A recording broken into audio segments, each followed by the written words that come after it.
Hello friends, महिमा voice पर आपका स्वागत है। आज की कहानी पिता और उसका बेटा, हार्ट टचिंग स्टोरी। एक बाप और बेटे के रिश्ते में बेटा बाप से ही सब कुछ सीखता है। बेटा अपने बाप को एक आइडल की तरह देखता है और अतः एक बाप जैसा व्यवहार करेगा, बेटा उसे ही ग्रहण करेगा। इस हिंदी स्टोरी फॉर पेरेंट्स में आप पढ़ेंगे कि कैसे एक बेटे ने अपने बाप की अच्छाई को ग्रहण किया और अपने पिता को गौरवान्वित किया। तो आइए पढ़ते हैं ये रोचक कहानी। इस बार फिर मेरा 9 साल का बेटा अपनी क्लास में फर्स्ट आया है। मैंने सोचा इस महीने मिली तनख्वाह से उसे स्कूल की नई शर्ट और जूते दिला देता हूँ। रविवार वाले दिन मैं अपने बेटे को लेकर बाजार गया। जैसे ही उसे लेकर जूते की दुकान के बाहर पहुँचा, उसने बोला कि पापा, मुझे नए जूते नहीं चाहिए। मैंने पूछा कि क्यों, तुम्हें नए जूते क्यों नहीं चाहिए? तो बेटे ने जवाब दिया कि अभी तो मेरे जूते ठीक हैं, बस उन्हें थोड़ा ठीक करवा लूँ, फिर तो उसे इस साल आराम से काम चल जाएगा। आप मेरे जूते लेने के बजाय दादाजी के लिए नया चश्मा ले लीजिए, क्योंकि उन्हें उसकी ज़्यादा ज़रूरत है। बेटे की ये बात सुनकर मुझे लगा कि शायद इसे अपने दादाजी से कुछ ज़्यादा ही लगाव है, इसलिए ये ऐसा कह रहा है। मैं बिना कुछ कहे उसे स्कूल ड्रेस की दुकान पर ले गया। वहाँ मैंने दुकानदार को बेटे की साइज़ की सफ़ेद शर्ट दिखाने को कहा। दुकानदार बेटे के नाप का सफ़ेद शर्ट निकाल कर लाया।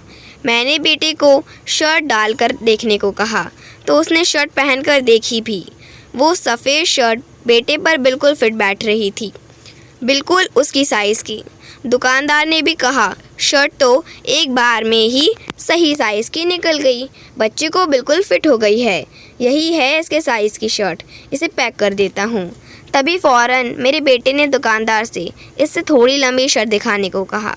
मैंने बेटे से पूछा कि लंबी शर्ट क्यों, ये साइज़ ही तो तुम्हें बिल्कुल सही आ रहा है। तभी बेटे ने जवाब दिया, पिताजी, मुझे शर्ट पैंट के अंदर ही तो डालना होता है। ऐसे में शर्ट लंबी भी हो तो कोई परेशानी नहीं है। शर्ट लंबी होगी तो अगले साल भी चल जाएगी। वैसे भी देखिए, मेरी पहले वाली शर्ट भी तो अभी तक नई है, लेकिन छोटी हो गई है। बेटे की ये बातें सुन मैं सोच में पड़ गया और खामोश हो गया। रास्ते में मैंने बेटे से पूछा, तुम्हें ये सब बातें सिखाता कौन है? तभी बच्चे ने जवाब दिया कि मैं हमेशा देखता हूँ कि आप और मम्मी अपनी ज़रूरत की चीज़ें छोड़कर मेरे स्कूल की फ़ीस भरते हैं।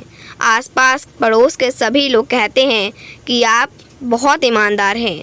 घर में भी मम्मी और दादी ऐसा ही कहती हैं।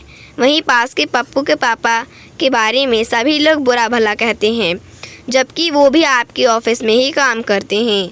मुझे अच्छा लगता है जब कोई आपको ईमानदार कहता है।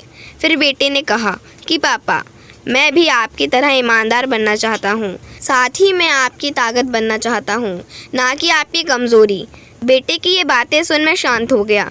मेरे आँखों से खुशी के आंसू छलक पड़े और ऐसा लगा मानो मुझे मेरी ईमानदारी का फल मिल गया हो। इस कहानी के ज़रिए हमें पिता पुत्र के रिश्ते की गहराई के बारे में मालूम पड़ता है। कैसे एक पिता को उसके बेटे के ज़रिए ईमानदारी का फल मिला है। बच्चे माँ बाप में जो देखते हैं या उनसे जो सीखते हैं, वही तो वे अपनी ज़िंदगी में अपनाते हैं। इस कहानी के माध्यम से हम यही बताना चाहते हैं कि चाहे कैसी भी परिस्थितियां हों, अच्छी या बुरी, अपने बच्चों के सामने कोई भी ऐसी उदाहरण मत रखें जिससे उनके चरित्र या उनकी विचारधारा मलिन हो जाए। बच्चे इस देश का भविष्य हैं और सबसे ज़्यादा वे अपने माँ बाप से ही सीखते हैं। इसलिए कोशिश करें कि उन्हें बचपन से ही ईमानदारी, सदाचार और संयम जैसी बातें सिखाएं। हिंदी स्टोरी या मॉरल स्टोरी के माध्यम से भी आप अपने बच्चों को शिक्षा दे सकते हैं और आजकल कई पेरेंट्स ऐसा ही कर रहे हैं। आपको हमारी कहानी कैसी लगी, कमेंट में ज़रूर बताएं। Thank you for watching. हमारे वीडियो को लाइक एंड सब्सक्राइब करना ना भूलें।